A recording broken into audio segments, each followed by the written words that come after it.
మనం ఈరోజు శాంతి కొలతతో blouse cut చేసుకోబోతున్నాం అనమాట. ఇది కొలత ఎవరైనా తీసుకోవచ్చు. ముందు మనం ఏం చేయాలంటే బ్లౌజ్ని ఇలా రివర్స్గా మొత్తం మడుచుకోవాలి. ఖర్చులతో సహా మనకి ఇది ఫోల్డింగ్ రావాలన్నమాట. ఏదైనా ఏ శాంతి వాళ్ళు ఇచ్చినా సరే మనము దీన్ని ఇలా ఫోల్డ్ చేసుకోవాలి. చేసుకున్న తర్వాత మనం ఏం చేయాలి అంటే దీన్ని మనం ఏం కట్ చేసుకుంటున్నామో దాని కింద కొంచెం ఖర్చు వదులుకోవాలి. మనకి ఏదైనా కొంచెం తేడా వచ్చినా కానీ అలా సరిపోద్ది అనమాట. తర్వాత మనం భుజాలు ఎక్కడికి ఉన్నాయో ఇక్కడికి టిక్ చేసుకోవాలి. స్టార్టింగ్ మనం భుజము గీసుకోవాలి. తర్వాత కింద కొంచెం పైకి దీన్ని గీసుకోవాలి. ఈ బ్లౌజ్ ఏంటి అంటే వర్క్ బ్లౌజ్ అనమాట. మెడకి నేను గీస్తాను కానీ కటింగ్ అయితే చేయను. మనం బ్లౌజ్ కుట్టేటప్పుడు మాత్రమే దాన్ని కటింగ్ చేసుకోవాలి. ఈ సంఖకి మనకి ఖర్చు కంటే కూడా కొంచెం ఖర్చు ఉంచుకుని మనము తీసుకోవాలి. ఇక్కడ కూడా మార్క్ చేసుకున్నాము. మనం ఈ సంఖ దగ్గర కూడా మార్క్ చేసుకున్నాం. భుజం దగ్గర మార్క్ చేసుకున్నాము. ఇక్కడ లెంత్ దగ్గర కూడా మనము మార్క్ చేసుకున్నాం. ఇప్పుడు దీన్ని మనము ఇలా పక్క తీసిన తర్వాత ఈ సంఖను మనము దీనికి ఎల్ ఆకారంలో మనము దీన్ని ఒక మార్క్ చేసుకోవాలి. ఇక్కడ ఒక గుంటలాగా దీన్ని తీస్తే సంఖ భాగం అనేది మనకి వచ్చేసిద్ది అనమాట. ఇక్కడ మనకి ఇక్కడ నేను ఫోల్డ్ చేశాను. ఇదేంటంటే వర్క్ బ్లౌజ్కి గనక ఇది ఫోల్డ్ చేసి మనం మెడని తీసుకో. వర్క్ బ్లౌజ్కి ఏంటంటే వర్క్ మీద కుట్టేటప్పుడు మాత్రమే దీన్ని మనం కట్ చేయాలి.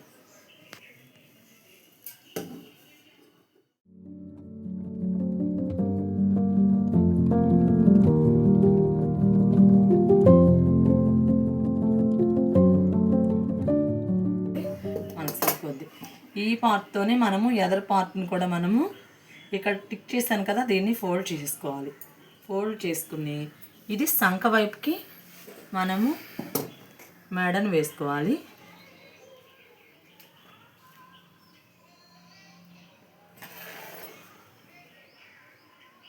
ఇలా క్రాస్ కటింగ్ కాబట్టి పూర్తిగా మనం ఇలా ఫోల్డ్ చేసుకోవాలి. ఇది భుజానికి వస్తుంది అనమాట. భుజానికి మనము టిక్ చేసుకుంటాం. సంఖకి గీసేసుకుంటాం. ఈ తర్వాత మనం చేయాల్సిన పని ఏంటంటే మనం శాలరీ కొలత తీసుకుంటున్నాం కాబట్టి ఇక్కడ క్రాస్ బెల్ట్ వరకు మనము ఈ సంఖ దగ్గర నుంచి క్రాస్ బెల్ట్ వరకు ఒక మార్క్ చేసుకోవాలి. తర్వాత ఎదరు మనం ఫ్రంట్ తీస్తాం కదా, ఫ్రంట్ కూడా మనకి ఇక్కడ శాలరీకి పెట్టి ఖర్చులతో సహా మనం ఇక్కడ రౌండ్ కూడా తీసుకుంటూ ఇక్కడ మనం మార్క్ చేసుకున్నాం. ఇది వచ్చి క్రాస్ బెల్ట్కి ఎక్కడ వరకు పెడుతున్నామో కూడా మార్క్ చేసుకున్నాం. ఇప్పుడు మనం ఏం చేసామంటే ఈ భుజముని భుజంగానే గీసాం, సంఖని సంఖగానే గీసాం. ఈ కింద ఎక్కడ వరకు మనం క్రాస్ బెల్ట్ పెడతామో క్రాస్ బెల్ట్ వరకు మనం మార్క్ చేసుకున్నాం. ఆ మార్కుని మనం ఇక్కడ కలుపుతాం. ఎదరకు వచ్చేసి ఈ ఎదర్ పార్ట్ ఏ శాలరీకి ఎలా ఉందో అంతవరకు మనము ఈ ఎదర్ పార్ట్ని కూడా కలుపుతాం. తర్వాత వచ్చి ఇక్కడ క్రాస్ బెల్ట్ ఎక్కడి వరకు వేస్తామో ఆ లెంత్ని కూడా మనం మార్క్ చేసుకున్నాము ఆ శాలరీ ప్రకారం. ఇప్పుడు మనము బ్యాక్ పార్ట్ని పక్కకు తీసేస్తాం. తీసేసి ఈ మార్కు కలుపుతాం. సరే, మనం గీసింది ఏమైనా డౌట్ వచ్చిందేమో, మనకి ఆ శాలరీ ప్రకారంగా రాలేదేమో అనుకుంటే మనం ఒకసారి దీన్ని చెక్ చేసుకుందాం. ఈ క్రాస్ బెల్ట్ దగ్గర పెట్టుకుని భుజం దగ్గర నుంచి ఇలా కొలుసుకుంటే దీని వరకు కరెక్ట్గా మనకి సరిపోయింది మనం కొలతేసిన దానికి. కాబట్టి జాకెట్ ఏమీ పాడవదు అనమాట. కరెక్ట్గా మనకి కొలత వచ్చేసింది.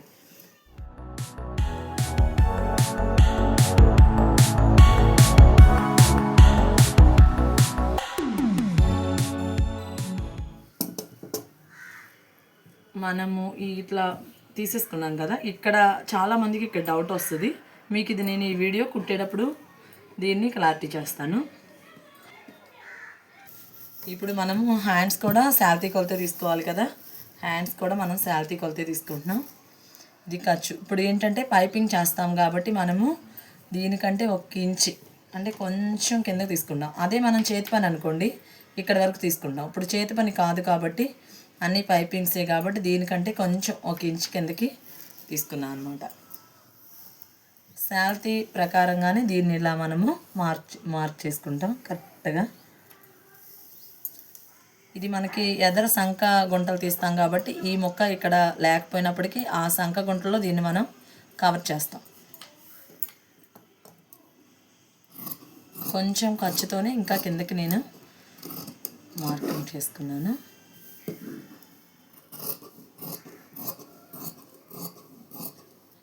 మనం ఎదర సంక గుంటలు తీయాలి కాబట్టి ఈ కటింగ్ పోయినా కూడా మనకేమీ పర్లేదు. ఈ సంక గుంటల్లో మనం దీన్ని కవర్ చేసేసుకోగలుగుతాం అన్నమాట. ఇది కొంచెం హైట్ వచ్చింది కాబట్టి కొంచెం ఇక్కడ నేను ఇవన్నీ మనకి క్రాస్ బెల్ట్లకి ఈ ముక్కలు వాడుకుందాం.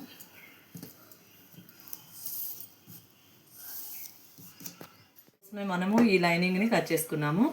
ఇప్పుడు శాల్తీ కొలతతో మనం ఈ పార్ట్ని తీసేసుకున్నాం కదా, బ్యాక్ పార్ట్ మనం కట్ చేద్దాం.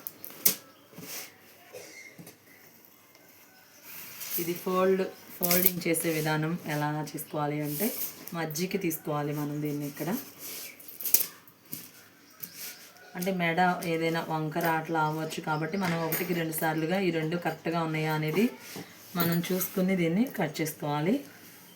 ఇక్కడ మనకి వెనక ఫ్లవర్ వచ్చింది కదా, ఈ ఫ్లవర్కి మనము ఇలా కట్ చేసాము. ఇందాక తీసుకున్నాం కదా మెడ, ఇందాక కట్ చేసుకోలేదు కదా మనము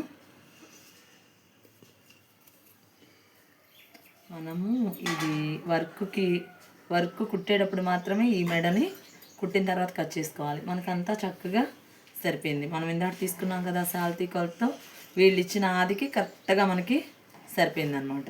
ఇప్పుడు మనం ఏంటంటే మార్క్స్ ఏమి చేసుకోవక్కర్లా, ఈ లైనింగ్ ప్రకారంగానే మనము కట్ చేసేసుకోవచ్చు.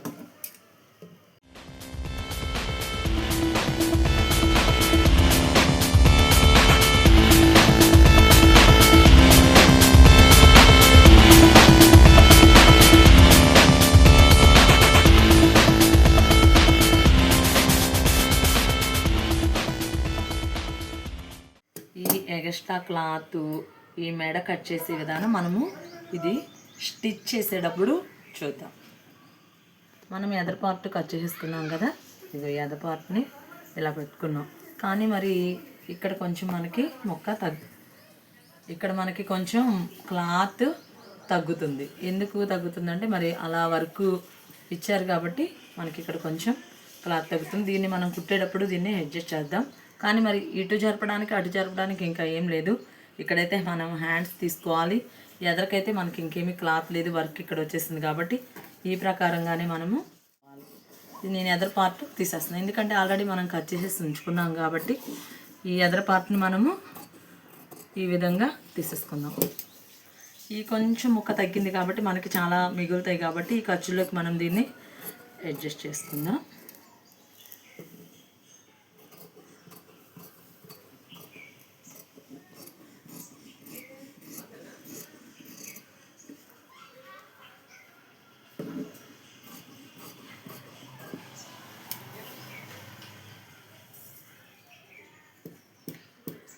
దీన్ని మనం ఎదర వర్క్ ఇలా ఉంది కదా, కొంచెం ఎదరకి ఎక్కువే పెట్టి నేను తీస్తాను. ఎందుకంటే మనం టిచ్ చేసుకోవడానికి ఈ పూసలు దీని మీదకి ఎక్కేస్తాయి కాబట్టి కొంచెం ఖర్చుని ఎక్కువే ఎదరకి ఇచ్చాను నేను.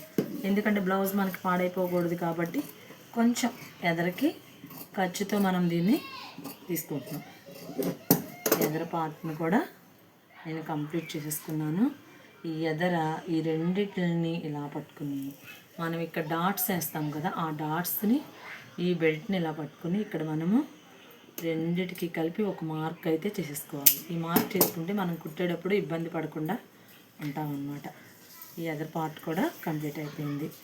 బ్యాక్ అయిపోయింది, ఫ్రంట్ అయిపోయింది. ఇప్పుడు హ్యాండ్స్ని మనము కట్ చేద్దాం. ఈ వర్క్ ఇలా వచ్చేసింది కదా, దీన్ని మనం సమానంగా చూసుకోవాలి. హ్యాండ్స్ మనము దాటి తీసుకున్నాం కదా, దీన్ని మధ్యకి అంటే ఈ ఫ్లవర్ వచ్చేలాగా మనం దీన్ని ఫోల్డ్ చేసుకోవాలి. రెండు హ్యాండ్స్ ఒకే సమానంగా రావాలి కనుక ఈ ఫ్లవరు కింద హ్యాండ్కున్న ఫ్లవరు రెండు సమానంగా మనం వచ్చేలా చూసుకోవాలి. ఒక్కోసారి అలా మనం వేసేటప్పుడు ఇక్కడ కొంచెం క్లాత్ హెచ్చులు తగ్గులు అవ్వచ్చు, అయినా కూడా మనం సంక బెల్ట్లోనే దాన్ని అడ్జస్ట్ చేసుకోవాలి. కానీ ఇంకా మనమైతే ఆ ఫ్లవర్ని రెండు సమానంగా వేసుకోవాలి. ఇప్పుడు మనం హ్యాండ్ ఇందాక కొలత ప్రకారం ఆ హ్యాండ్ పెద్దదే వచ్చింది, కానీ మనకైతే ఈ వరకు మనకి తక్కువగా ఉంది కాబట్టి ఈ ఫ్లవర్ కదా మనకి మార్కు, మనం ఎంత ఉందో అంత, మిగతాది మనము కుట్టేటప్పుడు దాన్ని తీసేసుకుందాం.